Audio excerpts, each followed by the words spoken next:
bendiga el Señor. Amén. Hermanos, mi nombre es David Pavón. En Petra, Managua, yo sirvo desde hace aproximadamente 8 años como diácono. Y mi familia está presente conmigo el día de hoy. Quiero presentarles a mi esposa, que está con la bebé, a Araceli. Mis 2 hijas, mis 3 hijas, mi hija mayor de 15 años, Isabela de 10 y una nena de 1 año. Mi mamá también me está acompañando hoy, necesitaba hoy para estas mujeres. Entonces hago muchas minorías, es muy evidente. Pero también estamos muy agradecidos porque Pastor Edgar nos hizo invitación. Quiero decirles que, al igual que ustedes, todos los días domingos nosotros nos reunimos previo al servicio a orar. Y estamos orando por las diferentes peticiones y necesidades que tiene la iglesia Managua. Pero también dedicamos un tiempo muy especial para los campos, entre ellos que estamos acá. Hemos visto a lo largo de los 8 años que yo tengo acá en la iglesia los discípulos de campo que han estado sucediendo acá, pero algo se ha demostrado a lo largo de estos años que yo he estado acá y que Dios me ha enseñado. Nosotros somos infieles, pero Dios ha permanecido fiel. Amén. Dios es fiel. Dios ha sido fiel en el pasado, hoy es fiel y será siempre fiel por la humanidad. Eso tendrá su iglesia, seguirá proveyendo su iglesia. Confiemos que lo que está haciendo en esta iglesia dará gloria a su nombre. Y aunque sean pocas personas las que se congregan, Dios se glorifica y se goza en el hecho de que su iglesia es una iglesia quebrantada, con un corazón humillado y que le busca día y noche su santo nombre. Quiero que sepan también que les amamos mucho en Cristo y que nosotros como iglesia en Petra Managua día y noche están en nuestra oración. No están solos. Nosotros estamos con ustedes. Cada vez que ustedes nos visitan los hombres allá, cuando tenemos reuniones en la escuela pública de Tantar, nos visita Kylie también de Spencer. Eso es mucho ánimo, porque compartimos con todos nuestros hermanos. Pero le digo a mi esposa y a mi familia que yo estoy muy animado, quisiera venir todos los fines de semana acá. Pero hay muchas cosas que hacer allá también, ¿verdad? Así que lo que me resta, y quiero que sepa que yo voy a estar orando mucho por ustedes, por Pastor Edgar y su familia, y por cada uno de ustedes, para que la iglesia siga creciendo y fortalecida, pero más que el número, siga arraigada en el carácter y la palabra de Dios. Yo igual voy a estar compartiendo con ustedes la serie que están estudiando en el libro de Lucas. Y bueno, quiero dar una breve introducción y voy a empezar con un artículo el cual me impactó mucho, principalmente por el tema de hoy que vamos a estudiar. La prédica le he titulado El anuncio que salvaría a los pecadores. Sí, vamos a hablar hoy sobre el nacimiento de Cristo, el anuncio del ángel Gabriel que le da a María. Pero antes de eso, quiero leerles un título de un diario digital que se llama Protestante Digital, se llama. Y el artículo se llama de la siguiente manera: pseudoembriones. ¿Está el hombre jugando a ser Dios? Pero antes de eso, y que empecemos, quiero dedicar y poner este tiempo en las manos del Señor. Ayúdenme a orar juntos. Señor, te doy muchas gracias, Padre, por este tiempo. Dios, gracias por todo lo que estás haciendo en tu iglesia. Señor, ha emocionado mucho mi corazón, hay mucho que agradecer. Tu fidelidad es buena en gran manera, tu misericordia es nueva cada mañana, Señor. Te agradezco por el hecho que has puesto en mi corazón ese peso y has quebrantado mi vida para poder venir, Señor, a la iglesia, a compartir con mis hermanos el mensaje, tu palabra, Señor. Gracias por lo que has hecho cada una de las vidas de mis hermanos. Gracias por el gozo infinito que has puesto en sus corazones para que hoy podamos disfrutar de la alabanza, de la oración. Gracias, Padre, Gracias te ruego, mi Dios, que tu Espíritu Santo hoy haga nuestros corazones sensibles a la voz de tu palabra, que pueda hacer lo que solamente Él puede hacer, quebrantar nuestro corazón de piedra y hacerlo de carne, y que podamos escuchar tu evangelio. Tu palabra jamás va a volver vacía, Señor. Esa es una promesa inquebrantable, verdadera y profunda que nosotros deberíamos de creer hoy, Señor. Te ruego que me uses, Señor, para la gloria de tu nombre, Señor. Despójame de toda timidez, de toda gloria, de todo orgullo, Señor. Mi Dios, de toda competencia por la cual yo pueda refugiarme, Señor. Por favor, ayúdame a refugiarme en la voz de tu Espíritu Santo y que tu palabra hoy sea expresada tal como tú quieres. De toda la gloria, la honra y la alabanza sea para ti y solamente para ti, Señor. En el nombre de Cristo Jesús oramos. Amén. Les decía que el artículo en esta página de Protestante Digital se llama Pseudoembriones. Está el hombre jugando a ser Dios. Y me encantó. Hay una divina que le voy a presentar a mi hermano a continuación, que los científicos de la Universidad de Monash anunciaron la fabricación de un modelo artificial de embrión, de un embrión humano. Hablaron sobre las implicaciones éticas que esto conllevaría en la sociedad. El embrión de laboratorio abre puerta a una investigación sobre los primeros pasos del desarrollo de la vida humana, la comprensión de los efectos del desarrollo temprano, la elaboración de terapias de reproducción asistida. Esto es una copia del artículo. Probablemente no lo vamos a entender, pero lo que le quiero decir es que los científicos y la medicina está desarrollándose a un punto que ya está en su laboratorio creando vida a través de los embriones, las células humanas. También quisiera compartir otro artículo. Hace 40 años aproximadamente, Luz Brown fue una niña, una persona que nació en un tubo de sal. Fue fecundado en vitro, así se conoce ese término, laboratorio, en vitro. En vitro quiere decir que ese unión del óvulo de una mujer y el espermatozoide de un hombre en un plato de laboratorio. Eso significa fuera del campo, fuera del cuerpo. Y esto fue en el año de 1978. La Universidad de Manchester afirmó que el nacimiento de Louis Brown a la fecha suma más de 6 millones de bebés nacidos en vitro, en un tubo de ensayo. Representa más del 2% de todos los nacimientos del Reino Unido. Es una cantidad increíble. Esto es asombroso, hermano. Impacta el desarrollo de la medicina, de los científicos, de la salud. La evolución de la ciencia ha llegado a los niveles de procrear el acto sin el acto sexual.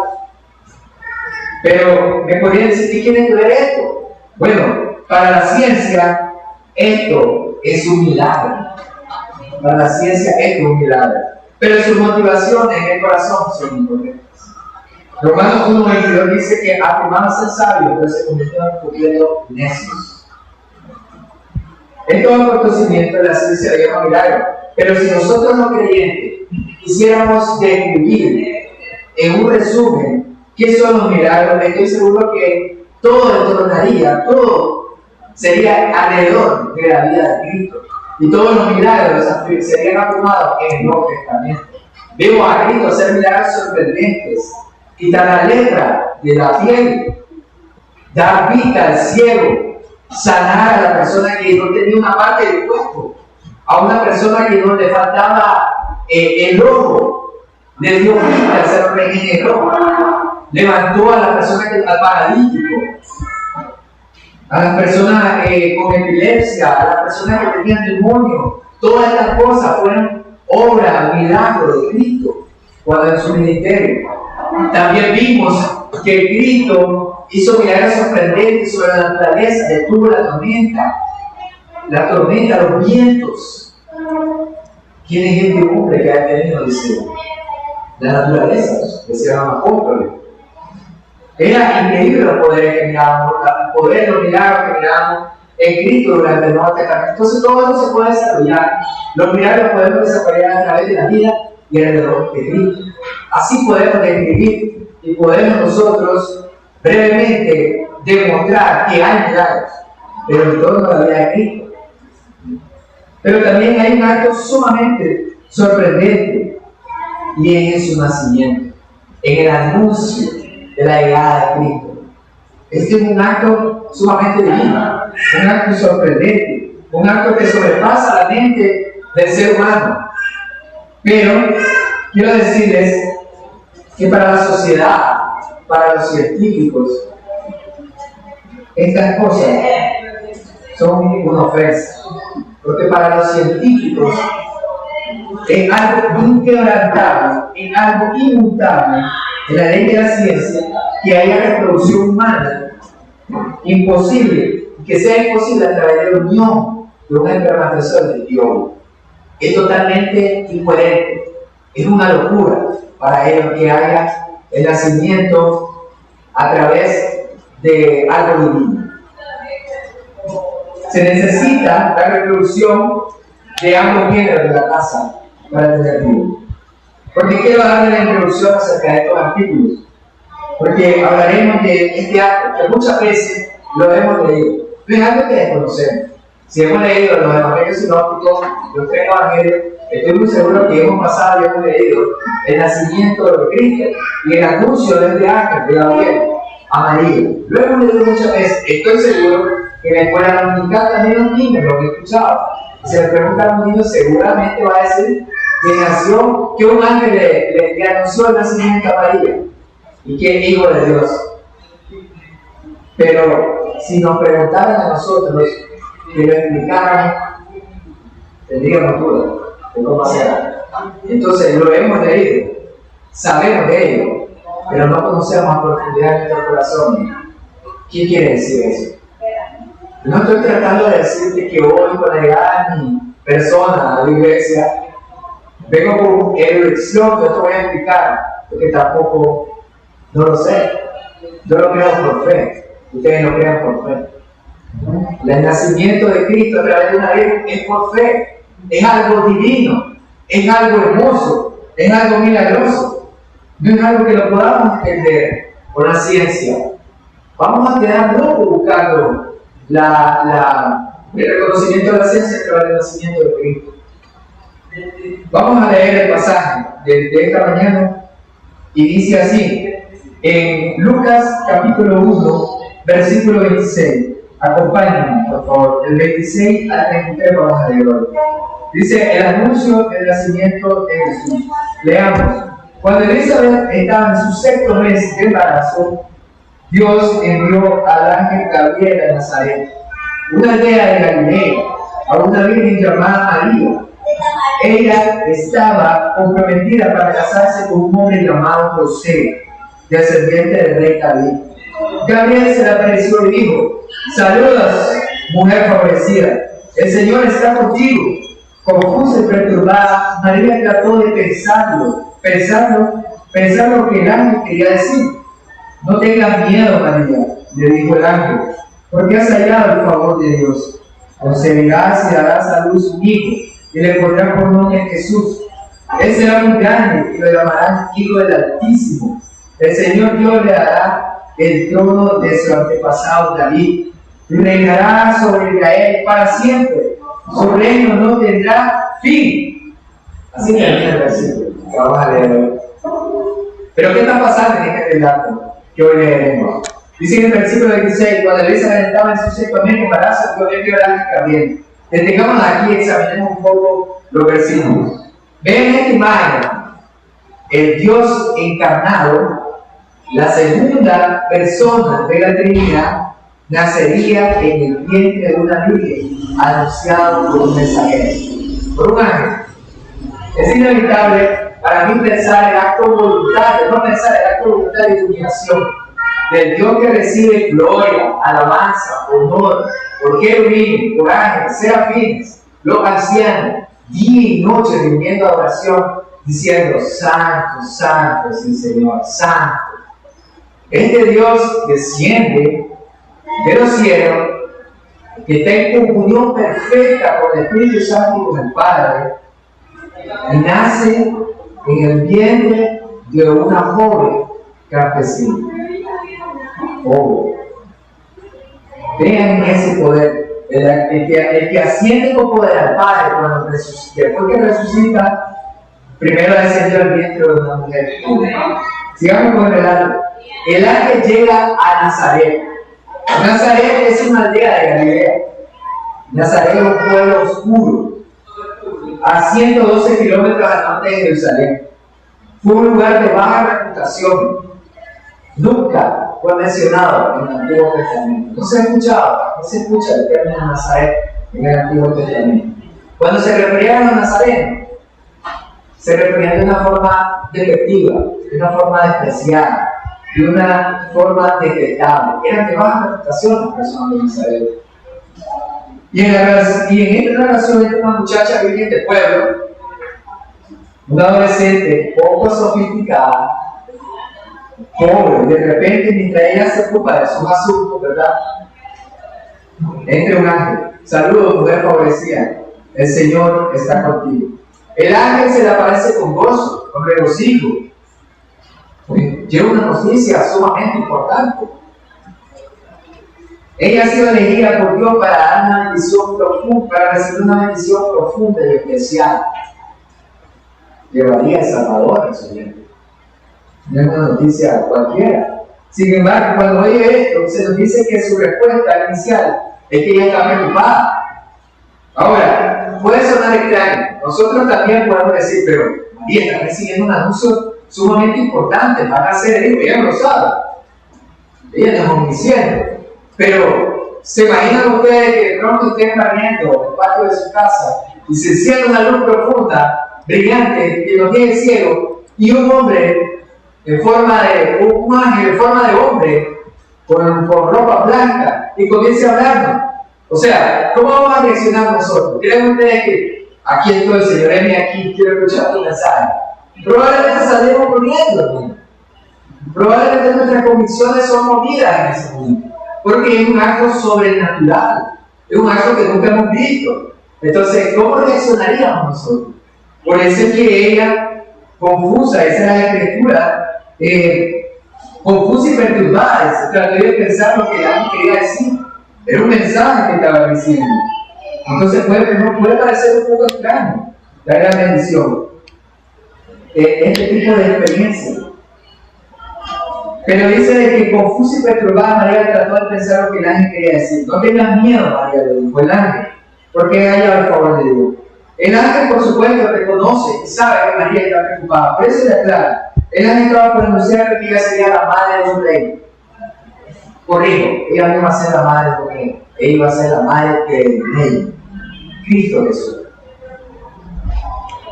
Ella sabía, tampoco ella era un ignorante. Ella conocía la profecía. Ella había leído el Antiguo Testamento. Ella sabía que esperaba un Mesías. Entonces ella no desconocía este anuncio, esta profecía que por lo que tanto ellos Abraham, el pueblo judío, José, María, esperaban al Mesías que les iba a dar libertad. Esperaban al Mesías que liberaría su vida, que establecería el reino y que lo liberaría de la opresión de cualquier imperio.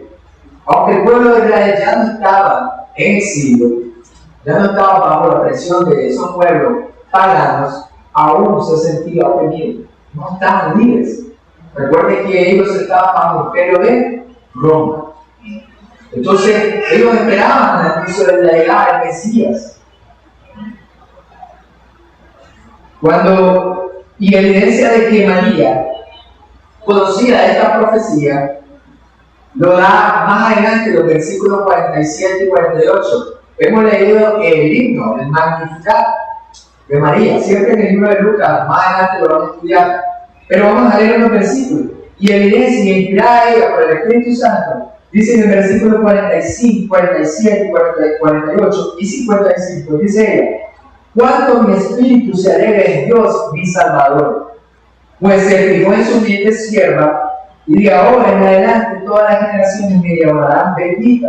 Pues, escuchen ahí, lo que prometió a nuestros antepasados, a Abraham y a sus descendientes para siempre. Entonces ella conocía esta profecía. Sabía que a Abraham, a Jacob y a Isaac se le había prometido la siguiente: que el cual llegaría el rey, y que le daría el Mesías, que le daría libertad. Pero yo quiero hacerle una pregunta y quiero detenerme acá. Miren el asombro que tenía María, miren el gozo que tenía María, miren cómo levantó un himno en alabanza al niño Dios, al niño Mesías. Nosotros al leer este pasaje hemos reaccionado de la misma manera. Hemos sido profundamente impactados al decir, wow, el pueblo de Israel vio el nacimiento de Cristo, el Mesías. Yo este Mesías, yo lo adoro, yo lo alabo, yo lo exalto. Este Mesías salvó mi vida también. ¿Tenemos esa misma reacción nosotros? ¿Estamos conscientes de lo que está sucediendo en ese momento hace 2000 años? María se siente humillada y desconcertada que el ángel le diga porque has hallado el favor de Dios. Y esto se traduce como llena de gracia. Hay una alabanza llena de gracia a María. Pero aquí quiero dejar algo bien claro. Yo quiero decirles que María recibió gracia del Señor, porque ella era una pecadora. Necesitaba una salvación, un salvador. Por eso el término sierva se traduce en el original como doulos, en griego doulos, significa esclavo, significa siervo, significa sirviente. Ella necesitaba un salvador. Por eso en los versículos del Magnificat, ella dice, si en el espíritu se aleja el Dios de mi salvador, ella reconoce que necesita redención.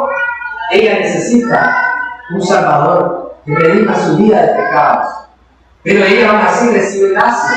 Pero esta gracia, hermano, que ella recibió, quiero dejar claro también en tu corazón que no es diferente a que nosotros recibimos. Es la misma gracia, es una gracia merecida, es una gracia que nosotros recibimos al ser perdonados de nuestros pecados, al no merecer nada. La gracia que recibió María no es diferente a la gracia que nosotros recibimos. Es la misma gracia merecida de Cristo Jesús a salvar pecadores, a venir a morir por pecadores como nosotros. Por eso en el punto número 1 de este mensaje lo titulé también como Iglesia, la gracia que Él otorgó a la Virgen María es la misma gracia que ha recibido de Cristo. Por tanto, en respuesta debe exaltar. María exaltó a Cristo. Nosotros debemos exaltar a Cristo, al niño Salvador. Porque hemos recibido ¿qué? Gracia. No hay ninguna diferencia. María no es fuente de gracia. María es receptora de gracia. Nosotros somos receptores de gracia.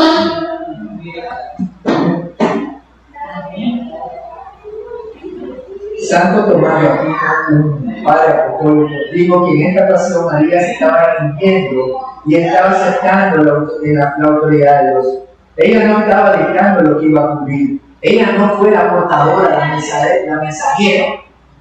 Ella no fue la embajadora, sino que ella se está sometiendo a lo que se le ha anunciado por el mensajero de Dios. Ella se está completamente rindiendo al mensaje que Dios le está dando. Esa es la misma rendición que nosotros debemos de tener al escuchar el Evangelio en nuestra vida. Rendir completamente nuestra vida, despojarnos, vaciarnos completamente de nuestra vida a Cristo. Somos tus siervos, Señor. Somos tus esclavos. Haz tu voluntad en mi vida como quieras.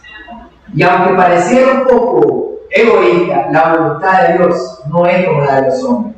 La voluntad de Dios es buena, agradable y perfecta. Amén. María, no confundida, sino que quiere estar clara, le dice al ángel, ¿cómo será esto, puesto que soy virgen? Ahora, ella no está diciendo que ella no está familiarizada con la frase virgen, es decir, que no conoce temas biológicos, como una relación sexual, o como que no está familiarizada con un hombre, aunque ella no lo conoce, ¿verdad? El término conocer es que no ha tenido ninguna relación sexual.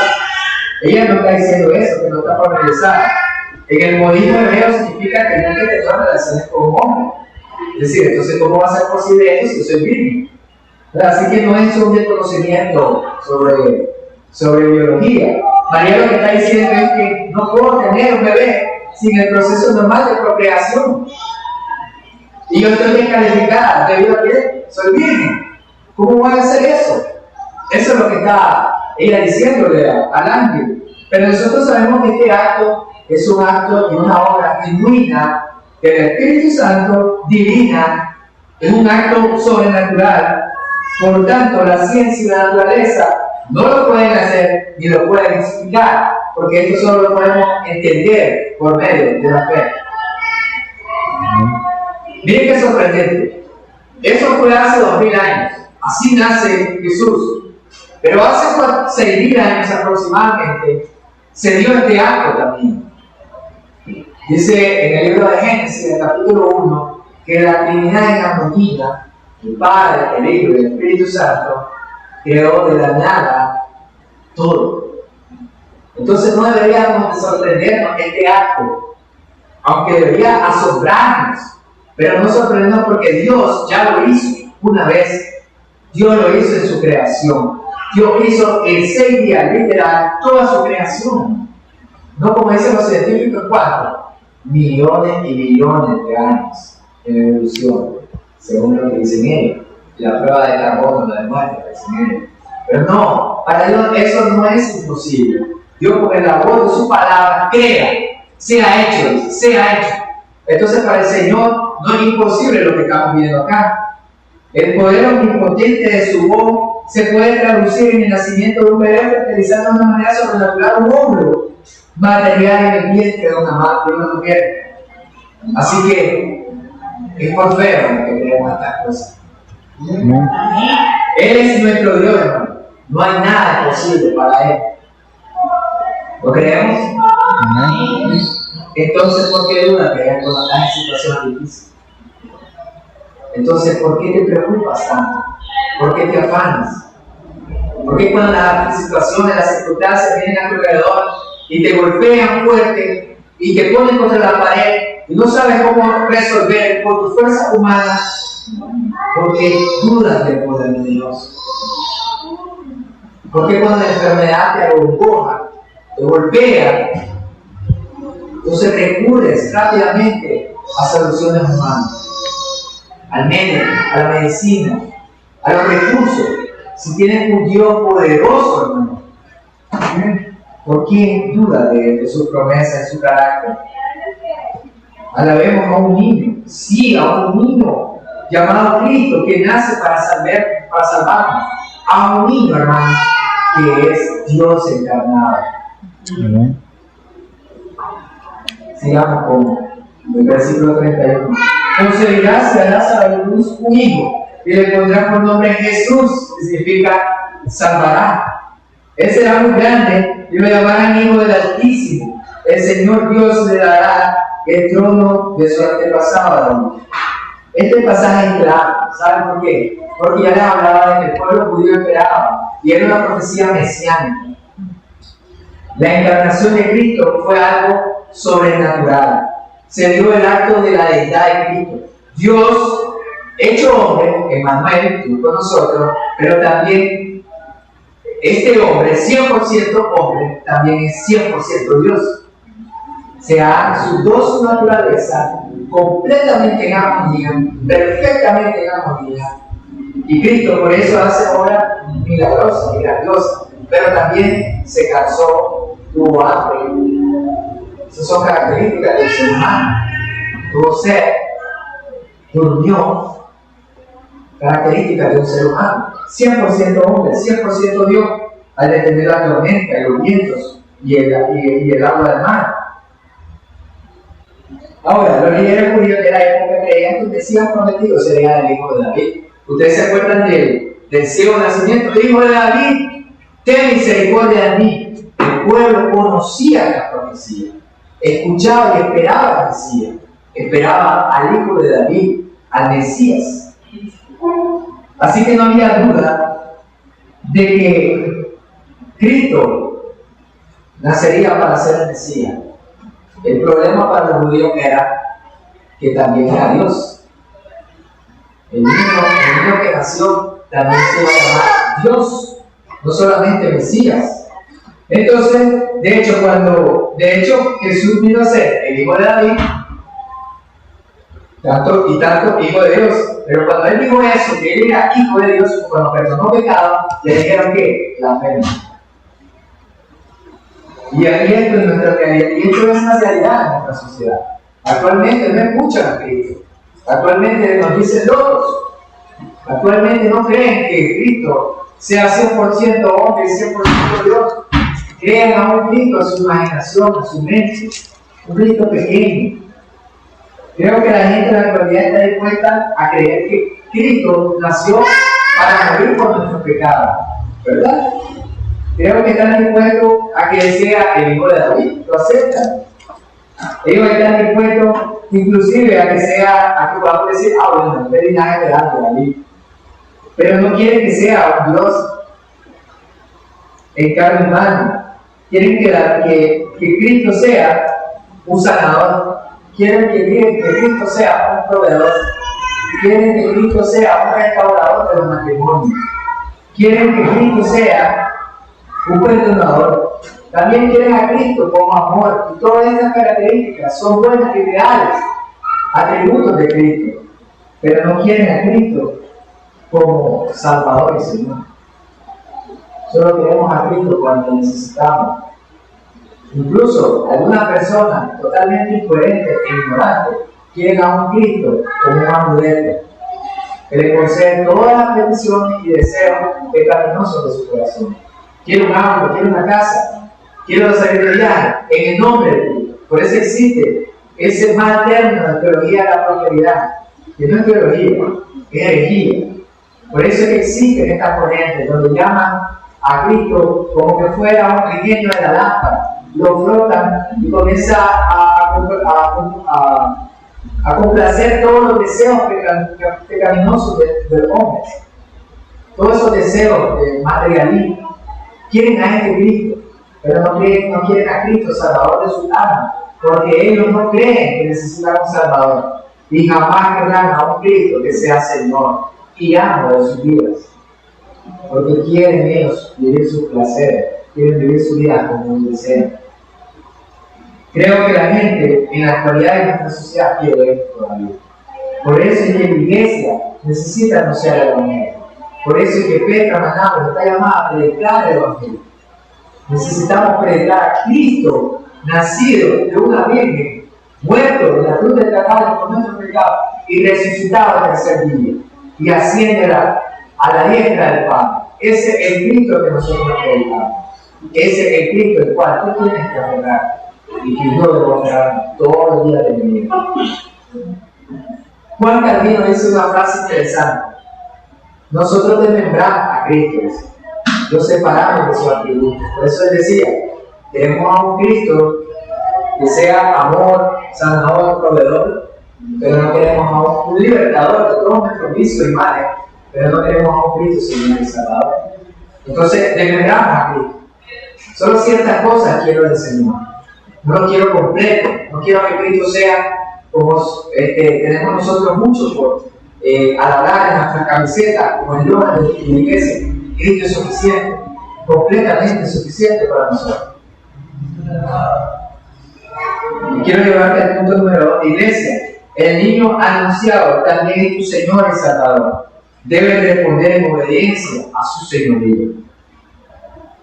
Nunca, iglesia, basemos nuestras convicciones y nuestra doctrina o teología o conocimiento de la palabra de Dios como regla de la mayoría.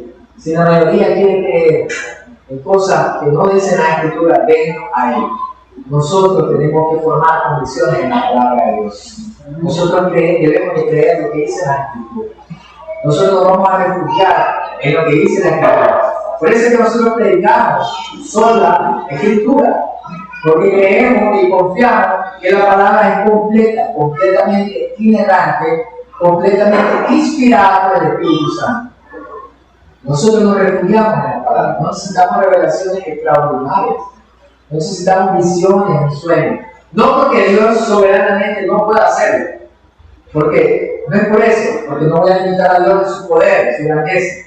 Pero lo que le quiero decir es, no porque nosotros busquemos primero eso, buscamos primeramente su palabra, como dice el salmista, lámpara es a mis pies, tu palabra, lumbrera mi caminar. Es suficiente para nuestra vida. Y ella es completamente consoladora para nuestra alma y nuestro espíritu. Entonces nunca debemos de poner a prueba nuestras convicciones por la melodía. La gente, si niega el nacimiento vertical, que lo niegue, nosotros lo vamos a creer como un acto de fe.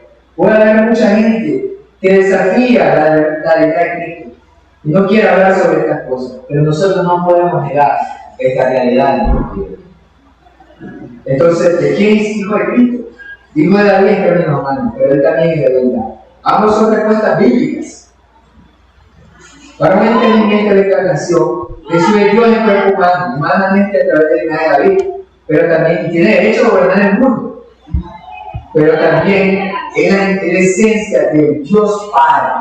Cristo lleva toda su esencia de Dios Padre. Es como la característica que nosotros vemos en nuestros hijos. Se parecía a las niñas. Me dice mi amigo, la niña mayor, que tiene 15 años, mi hija Daniel, es idéntica, es una fotocopia tuya.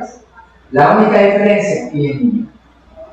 Entonces tiene toda la esencia, tiene el ADN de mí, tiene moléculas de mi vida, de mi cuerpo. Así es Cristo, tiene completamente la esencia perfecta de Dios Padre. Piensa esto, si Cristo solo haya venido en forma de ser humano, es decir, en hombre, y no haya sido Dios, ¿cómo podría Él redimir a los hombres de su pecado?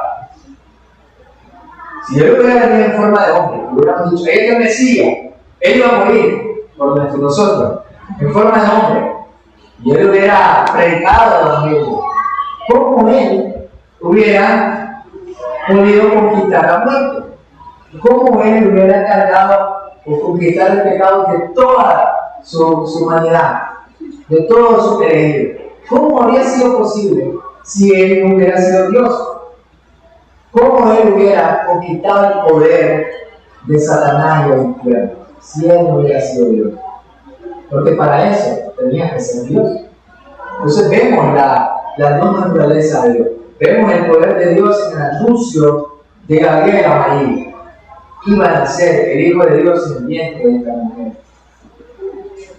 Y finalizando con el texto, dice en el versículo 33, y reinará sobre Israel para siempre, su reino no tendrá fin. Miren, este versículo es sumamente sorprendente y es totalmente, da consuelo para nosotros este versículo. ¿Por qué?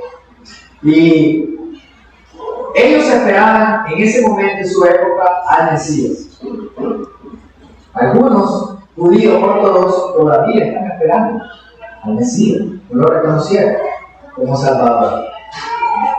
Nosotros en la iglesia sabemos que hace 2000 años Cristo vino, muere y resucita. Y ahorita en este momento estamos esperando su regreso. Lo sabemos por fe. Y eso es lo que nos hace reunirnos todos los domingos. Eso es lo que hace alabar, dar gloria, exaltar, servir, orar. Sabemos que el Espíritu Santo es la promesa a su iglesia y nos da un sello de garantía de que somos sus hijos y que partiremos con Cristo sobre eso.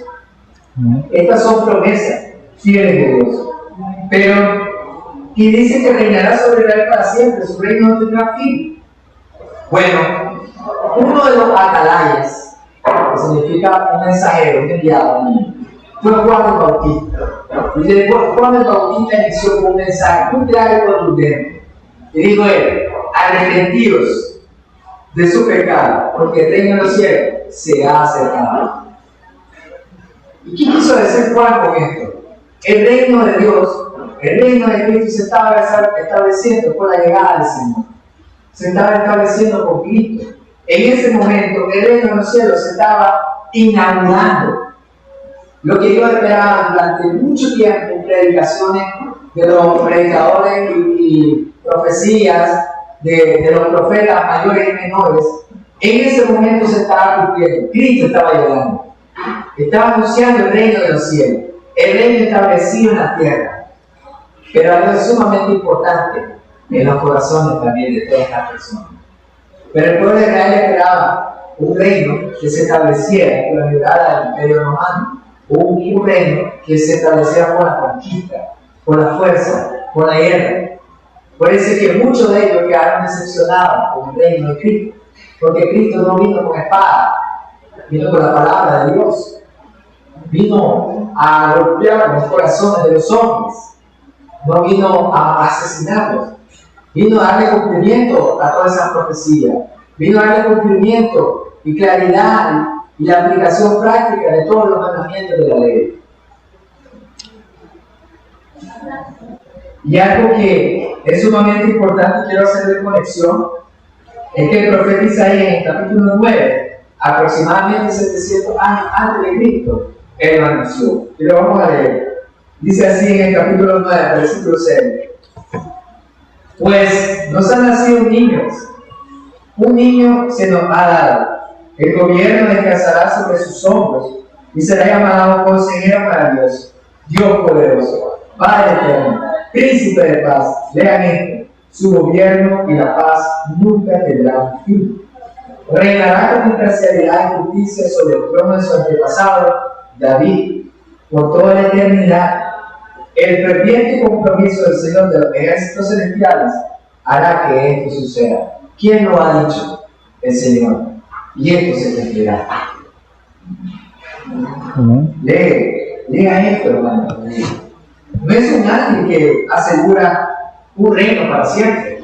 No es Gabriel que está asegurando esto, que no tendrá fin. Es el mismo Señor de los ejércitos celestiales quien nos da esta promesa fiel y verdadera. Lo afirma y lo asegura. También en 2 de Samuel, capítulo 7, dice unos versículos impactantes también solo para leer estos dos pasajes que hacen una conexión con el reino que ha llegado. Dice en 2 de Samuel, capítulo 7, del 11 al 16. Este capítulo se llama El Pacto de Dios con David.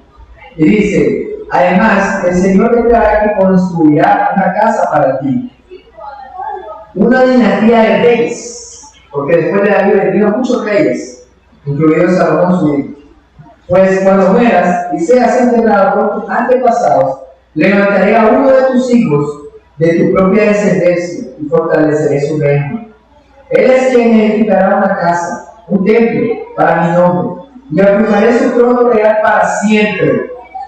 Y yo seré su padre, y él será mi hijo. Si peca, lo corregiré y lo disciplinaré con vara, como lo haría cualquier padre. Tu casa y tu reino continuará para siempre delante de mí, y tu trono estará seguro para siempre. Esta es una promesa firme. Y podríamos asegurar y decir: bueno, se está hablando de Salomón. Salomón pecó, dice, pero murió. Y el reino de él se dividió, no prevaleció. No es Salomón. Aquí se está hablando de Cristo, del linaje, del hijo de David. Cuando se refiere Cristo, Jesús, hijo de David, no se habla Salomón, hijo de David. Se habla de Cristo, de la descendencia de él. Este es el pacto del Señor con David. Los profetas del pueblo judío tenían años esperando el cumplimiento de esta promesa. El aclamado, esperado Mesías, del que tanto se ignoraba. Para ellos el Mesías no solamente le haría salvación, también esperaba un libertador del mundo, alguien que lo librara del yugo terrenal del hombre. Y Juan lo anunció previamente: arrepentidos, porque el reino de los cielos se ha acercado. Él es una trompeta, preparar el camino para la llegada del Rey, Cristo. Dice que Juan era como alguien que limpiaba las calles a la llegada del Rey. Preparaba la llegada del Rey, limpiaba las calles porque el Rey se acercaba. Así era Juan, anunciaba ese camino, del cual Cristo pronto inauguraba en los corazones de aquellos que quebrantados y necesitados de un Salvador. En Lucas 4, más adelante, van a leer una historia sumamente hermosa.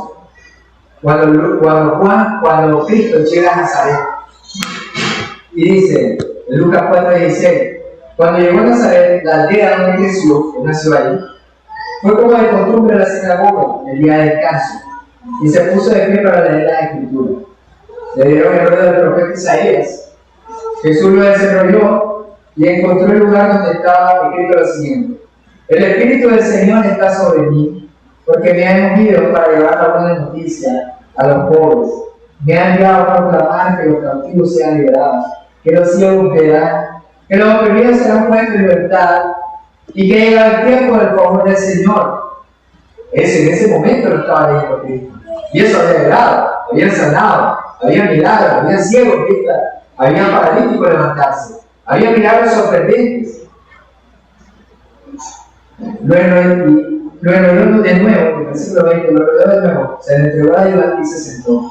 Toda la mirada en la sinagoga se fijaron en él. Y él dijo, después que Jesús comenzó a hablarles, la escritura que acaban de oír, hoy se ha cumplido en este mismo día. ¿Cómo reaccionó el pueblo? Esperaban al Mesías. Estaban escuchando a este hombre que decía ser Mesías. Pero el Hijo de Dios, ¿cómo reaccionó el pueblo? En ese momento dice que se conglomeraron todos y querían asesinarlo. Querían tirarlo al peñascadero. Querían tirarlo a la misma de la roca que él estaba anunciando esto. No le escuchó el pueblo. Hicieron asesinar en ese momento. En ese momento el pueblo, el reino de Israel se estaba inaugurando. En esa época ellos entendían hasta hoy en nuestra vida. Y hasta el día de hoy el reino de Dios se ha inaugurado, se ha establecido en nuestros corazones. Lo que nosotros predicamos es el reino de Cristo. En la tierra. Da inicio el reino de Dios. Pero la consumación final todavía no se realiza. Esperamos al Señor para que después nosotros podamos reinar todos juntos, alabando a Cristo, día y noche, por la eternidad. Ese reino todavía no se ha consumado. Nosotros le esperamos pacientemente.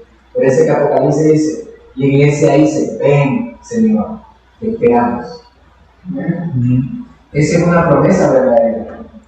Pero la sociedad está esperando este reino, está esperando este Mesías, quiere escuchar al Mesías, reconoce al Mesías, vive este reino. Por supuesto que no. La sociedad, la cultura, la maldad se está multiplicando cada día más. Nosotros lo vemos. Nosotros tenemos un llamado a predicar el Evangelio, no solo a disfrutar del reino. Somos llamados a salir y predicar el Evangelio. La gran comisión no solo fue para los discípulos, fue para nosotros también, su iglesia. La gran comisión no es una opción, hermanos, entre muchas cosas que el Señor nos manda a hacer. La gran comisión es su mandato, que nosotros no podemos negociar, tenemos que obedecer. Ir y predicar el Evangelio, bautizarles en el nombre del Padre, del Hijo y del Espíritu Santo, enseñándoles a que guarden todas estas cosas. Y todavía el Señor termina con una promesa: yo estaré con ustedes hasta el fin de los tiempos. No nos va a dejar, Señor. Confiemos, aferrémonos al Evangelio, salgamos y prediquemos el Evangelio. Lo que hoy vi a las 9:30 de la mañana es un ministerio hermoso que impactó mi corazón. Si a ustedes esto lo ven con algo que ya es rutina, por favor pidan el perdón al Señor. Arrepiéntanse de sus pecados. Vuelvan a Cristo y digan: Señor, lo que se está haciendo acá hoy a las 9:30, aunque es exclusivo para nosotros, no debería de ser solo para ellos. Nosotros deberíamos estar con ellos. Amén. Deberíamos disfrutar con ellos. Deberíamos de aprender también el lenguaje del Señor. Deberíamos de compartir el Evangelio con ellos. ¿Acaso ellos no nos pueden hablar el Evangelio también? Cuidado, ellos saben más Biblia que nosotros. Cuidado, ellos abrazan el Evangelio más que nosotros. No debe haber una separación, aunque sé que por temas de orden lo hacen, pero también nosotros estamos invitados a venir con ellos aquí. El Evangelio es poderoso para salvar a cualquier ser humano, a cualquiera, sin ninguna limitante. No duden de eso, hermano. Si ustedes tienen, hace muchos años atrás le compartí a mi hermano que yo fui impactado por un ministerio de un pastor que está en Estados Unidos, se llama Joe Piper. En su ministerio tiene, en su iglesia tiene un ministerio que se llama Compasión. Dice que cuando las personas comienzan a tener membresía activa en la iglesia, quieren servir, dice que primero ellos los pasan por una especie de colador ministerial y los manda primero a servir al ministerio con pasión. En este ministerio hay personas adultas y niños con algunas situaciones especiales, discapacidades especiales, con síndrome de Down, con autismo. Entonces, cuando estas personas, y niños así, cuando estas personas llegan ahí, ellos llegan con una distorsión del evangelio. Ellos creen que no pueden hablar del evangelio a estas personas. Pero cuando ven a tantos seguidores predicar el evangelio con tanta normalidad, con tanta pasión, ellos salen completamente humillados. Porque se dan cuenta que el evangelio no tiene limitaciones. Porque el evangelio cala profundamente en su corazón, de los niños también, las personas así, con esa discapacidad. El Creador, que me hizo a mí y a ustedes, con la capacidad que hoy tenemos, también soberanamente hizo una vocación. No hay ninguna diferencia.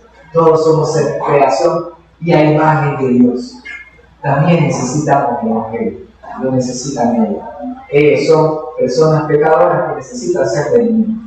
Así que, hermano, hay mucho trabajo que hacer acá en la iglesia. Vete a Matagalpa, nosotros somos estas personas en este momento. Nuestra visión es corta. El Señor ya tiene y añadirá a su iglesia lo que han de ser salvos. Nosotros solamente tenemos un llamado a predicar el evangelio, esparcir la semilla, pero el que da el crecimiento es Dios, no nosotros. Quiero terminar con esta explicación. Ahora que has visto que el niño nacido es Dios, que María nos da un gran ejemplo de salvación, alabanza a Dios, que nosotros necesitamos rendirnos a este niño, Dios encarnado. Quiero preguntar, ¿qué decisión vamos a tomar? ¿Cuál va a ser nuestra esperanza ayer? ¿Cuáles va a ser nuestro refugio, nuestros recursos? Si van a ser por los cuales nosotros vamos a refugiarnos diariamente. Pondremos nuestra esperanza en este niño encarnado, en Dios encarnado, en este niño que nacería para salvar nuestros pecados, o seguiremos confiando en nuestros propios recursos. No divaguemos más, arrepentarnos y vengamos a Dios. Vengamos ante su señorío. Pues Él es un rey que promete salvación, perdón y consuelo para aquellos que tienen un corazón por Cristo y Dios. Como dice el Salmo 51, 16 y 17. Tú no deseas sacrificio, de lo contrario te ofrecería uno. Tampoco quieres una ofrenda quemada. El sacrificio que sí deseas es un espíritu quebrantado. Tú no rechazarás un corazón arrepentido y quebrantado de Dios. Eso es lo que quieres, Señor. No quieres tus recursos. No quieres tus cualidades, tus competencias. No quieres tus bienes materiales. No lo vamos a asombrar a Dios por todas estas cosas.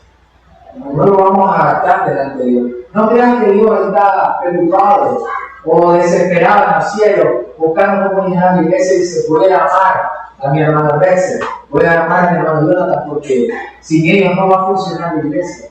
No estés preocupado por eso. Dios espera de nosotros que un corazón contrito, quebrantado y humillado. Eso es todo lo que espera. Ese corazón el Señor no lo va a rechazar. Y después lo va a usar para su gloria. Amén. Amén. Oremos, hermanos, por favor, te invito a orar juntos conmigo. Señor, te damos gracias, Padre, por tu palabra, Señor. Gracias por todo lo que has hecho, Señor, en tu iglesia, Señor. Gracias por tu fidelidad. Te alabo, te glorifico, te exalto, Señor. Porque hoy me doy cuenta que tu palabra es poderosa, Señor, para cambiar y transformar los corazones de los hombres y mujeres. Ese niño que nació hace 2000 años en el vientre de esta mujer, de María, que recibió gracia, Señor. Esa misma gracia, Señor, la recibimos nosotros de tu iglesia, de Cristo. Hoy tu iglesia la ha recibido, Señor. Por favor, ayúdanos a alabarte, exaltar a ese niño que hoy, y que en ese momento vino como un cordero a morir por los pecadores. Pero sabemos que Cristo regresará como un león rugiente y se establecerá, Señor, y dará, Señor, consumación a su reino. Por favor, ayúdanos a perseverar, a ser fieles para tu reino. Ayúdanos a ser obedientes y a rendirnos al señorío de Cristo, Señor. Ayúdanos, mi Dios, a proclamar el Evangelio. Ayúdanos, Señor, a rendir toda nuestra fuerza en dependencia al Espíritu Santo. Por favor, oro por los corazones de mis hermanos. Oro para que ellos reciban esta palabra, no por mi boca, Señor, no porque yo tenga alguna autoridad, sino por la autoridad de tu palabra, Señor. Sé, como dice el profeta Isaías, que tu palabra jamás volverá vacía, sino que será como la lluvia que desciende de los cielos y contribuirá en esa tierra y la hará germinar, Señor. Así que tu palabra jamás volverá vacía en la tierra fértil de los corazones de mis hermanos, Señor. Gracias, Señor, por el privilegio que me dejas de compartir con ellos.